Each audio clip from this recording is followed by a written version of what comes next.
So, I've got a question for you guys and gals. Do any of you suffer from depression, anxiety, mild states of melancholy? Not too severe. The reason why I'm asking, and I want it to be quite precise, because I want to narrow down the response, because I would think potentially the response could be quite, considerable, because, we've all suffered from depression or anxiety and these varieties of not very pleasant human experiences in our lives. And I'm helping somebody at this moment in time who suffers with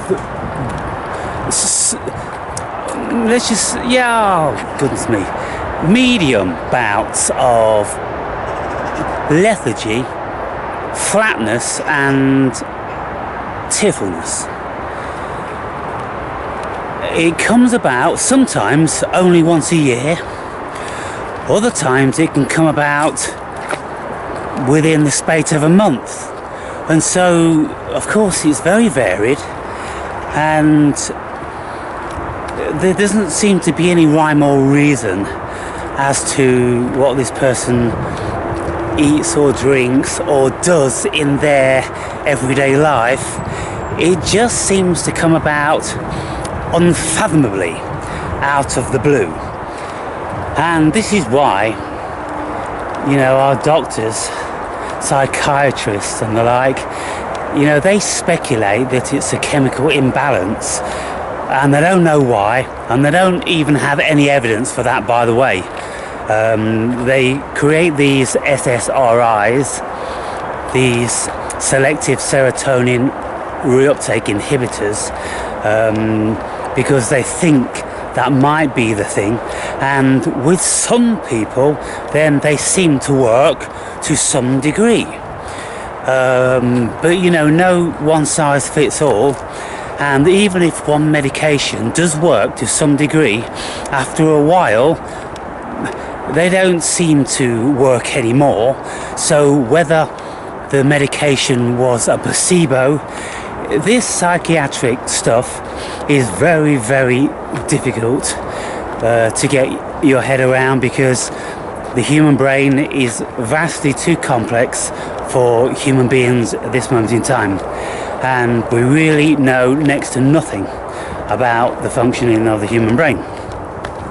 And so what I'm doing is, with this client of mine, you could say, who consults with me on a regular basis, is, of course, I do a lot of research trying to find out things for this person to try and bring awareness to, but it's laborious, it's very time consuming, because the subject matter is massive. So I'm just putting it out there to you guys. And I think even probably I will draw in a different variety of viewer because of the title. I'm going to title it as to no doubt what I want, what I'm speaking about. And so this person has recurring bouts of flatness and tearfulness. Now, it can be that if this bout comes about, they don't generally last for more than 2 weeks. 2 weeks seems to be about the average, little more than that, maybe less, whereby their lives will appear to be flat, don't have any joy. They can function, this person can function by concentrating even, which isn't possible when you're in the depths of depression. So it's not a deep depression, it's a relatively low state of depression, It brings about the flatness, the lack of joy, which, I think many people live under that. Really they do, don't they? And then also from time to time the tearfulness. This person just breaks down and needs to go to bed for the whole day. Not that often, but now and again. And so they're the symptoms.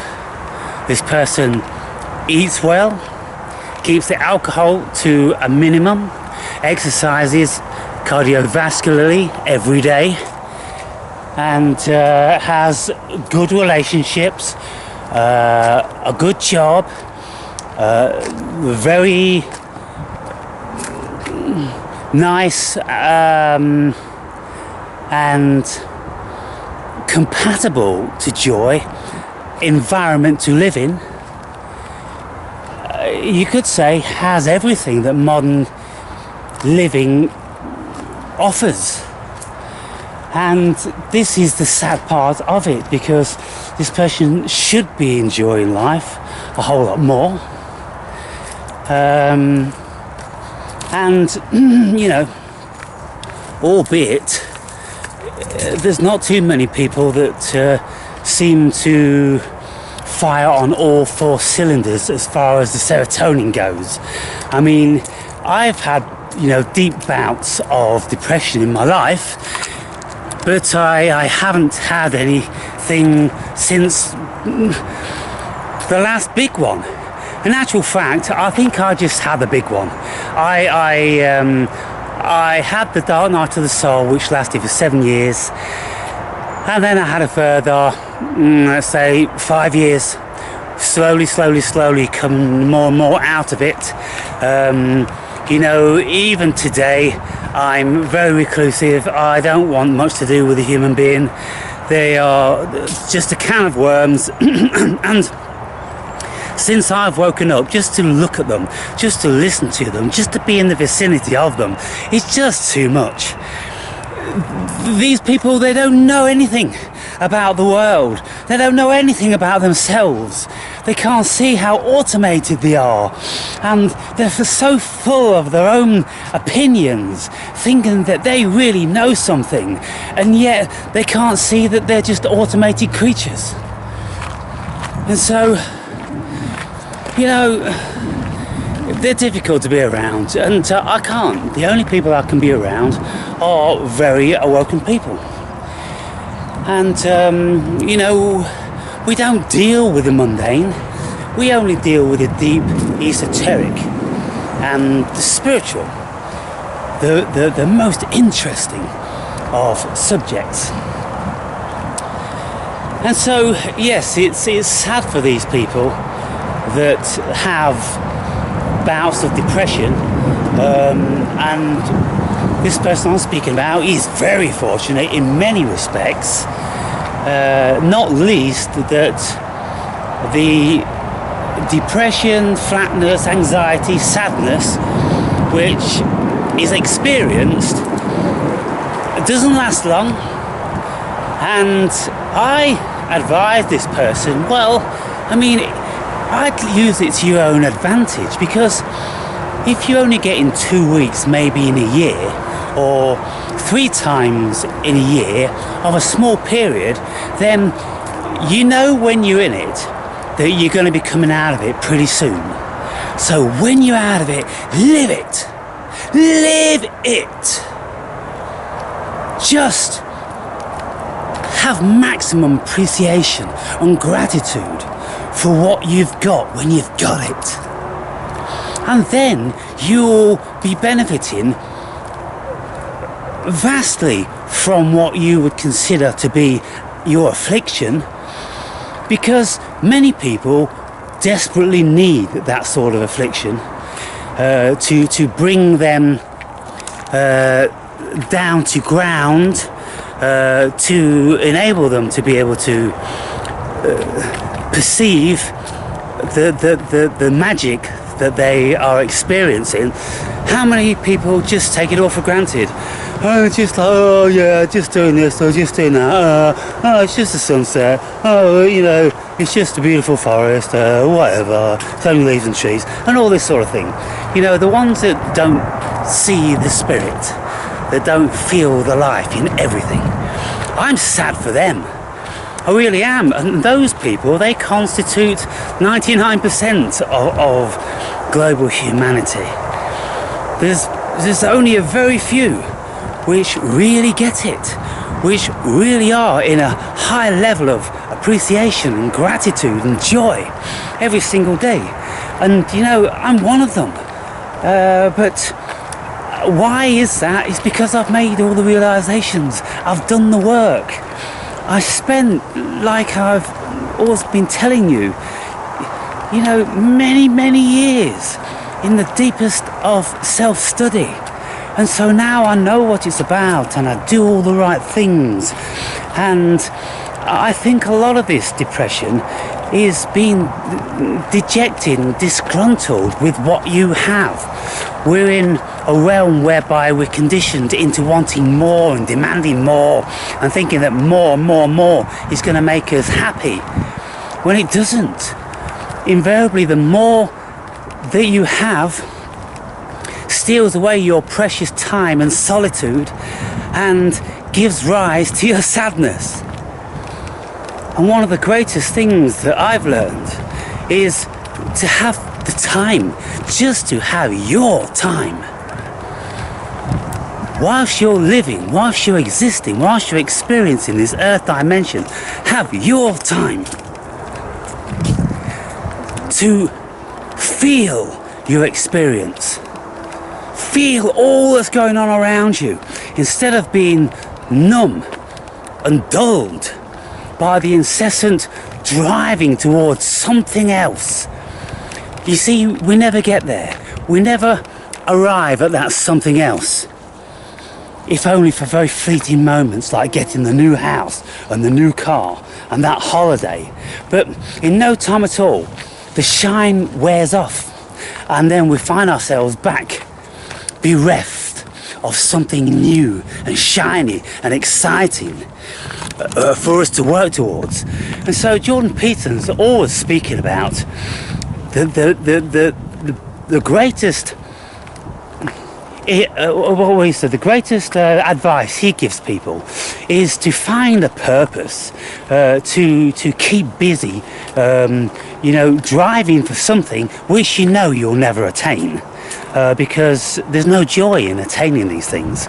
And so what is it then that you strive to do, or to be? A better person. You strive to be a better person constantly.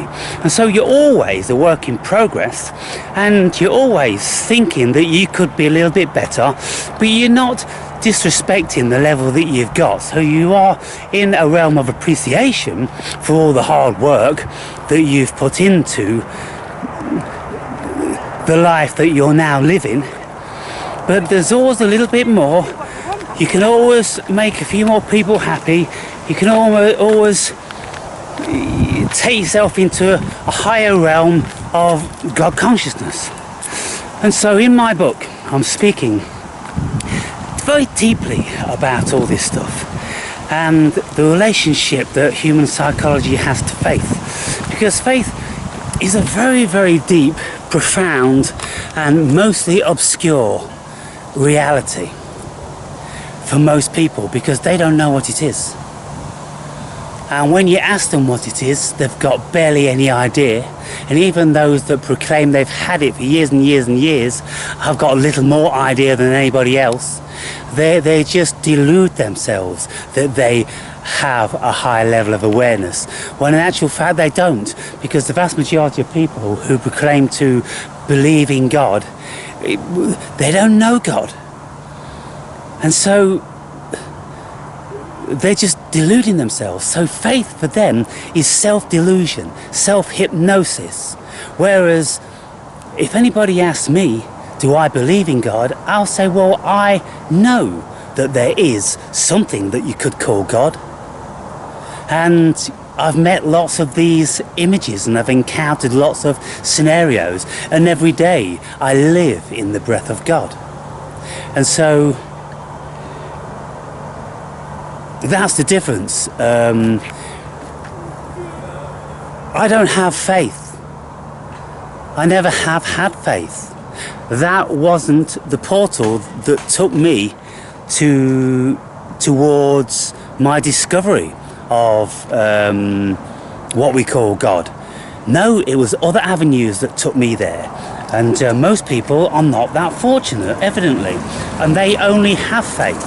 And the only way faith is ever going to work is if you adhere to all of the suggestions and commandments of Christianity, because what they do is then, by the time you take away all of the things that you shouldn't be doing and you know is not good for you, and you do all the things that you know you should be doing and the things that are good for you, then what you do is you empty your mind and body of evil, of negative energy, so you don't harbour any jealousy or any hate or any judgment, nothing. You become absolutely emancipated from all that.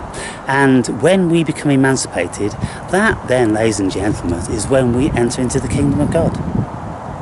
And so the Bible is basically the oldest form of human psychology,